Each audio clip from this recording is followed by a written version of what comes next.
Bonjour Monsieur Boll, vous êtes le président de la Fédération française de motocyclisme et vous tenez aujourd'hui une conférence de presse, une conférence qui est annuelle dans laquelle vous dressez le bilan de la saison passée et puis vous donnez des indications aussi sur la saison future. Alors 2018, comment ça s'est passé au niveau de la fédération ? 2018 ça sera une bonne année avec un nombre de licenciés et un nombre d'épreuves qui se maintiennent, avec des performances sportives globalement de très bon niveau, notamment en ce qui concerne les courses par équipe. Les Français ont été assez remarquables, en motocross notamment, en supermoto. Il y a une petite baisse au niveau de la vitesse, Zarco qui a peut-être pas réussi à valider tous les espoirs qu'on avait en lui. Mais globalement, c'est vrai que c'est le cross qui tracte le sport moto aujourd'hui. Il faut rappeler que la majorité des licenciés et la majorité des épreuves en France sont liées au motocross. On a près de 50% de nos licenciés qui sont des crossmen. Alors, le bilan est donc positif.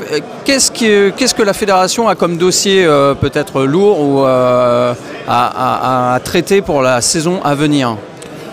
Il y a toujours le problème de l'environnement. On doit toujours travailler vraiment au quotidien là-dessus. Il y a toujours des épreuves qui sont menacées. Donc on continue à s'y employer. Puis les problématiques d'assurance, même si ça va un petit peu mieux aujourd'hui. Enfin, on a toujours des dossiers lourds quand même pour s'occuper. La pratique aussi du sport moto a légèrement évolué ces dernières années et il semblerait que les licences loisirs prennent le pas sur les licences compétition. C'est aussi une évolution que vous prenez en compte au sein de la fédération ? Bien sûr qu'on le prend en compte. Précédemment, il y a encore 20-25 ans, un licencié c'était quelqu'un qui courait, qui faisait des courses de moto.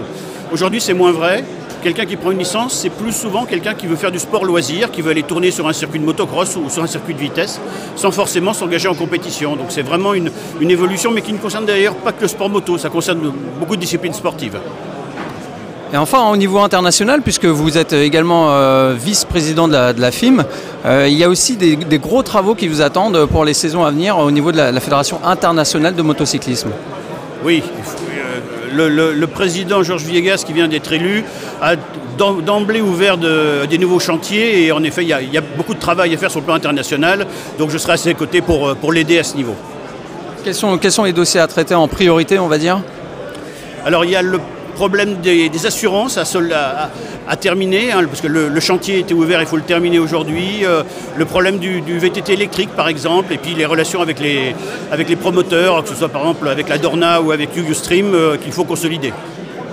Allez, un dernier mot pour les filles, les femmes en fait, puisque Motonet a interviewé Anna Carrasco récemment. Est-ce que chez les filles en France également, ça commence à bouger ? Ah oui, ça commence à bouger puisqu'on a cette année pour la première fois récompensé une championne de France. Alors des compétitions réservées aux filles, ça existe depuis très longtemps. Là par contre cette année on a été en mesure, parce que le niveau de participation était très élevé, on était en mesure d'accorder un titre de champion de France à Margot, donc qui a remporté cette formule. Merci bien Monsieur Boll et bonne saison 2019. Merci à Motonet et à bientôt.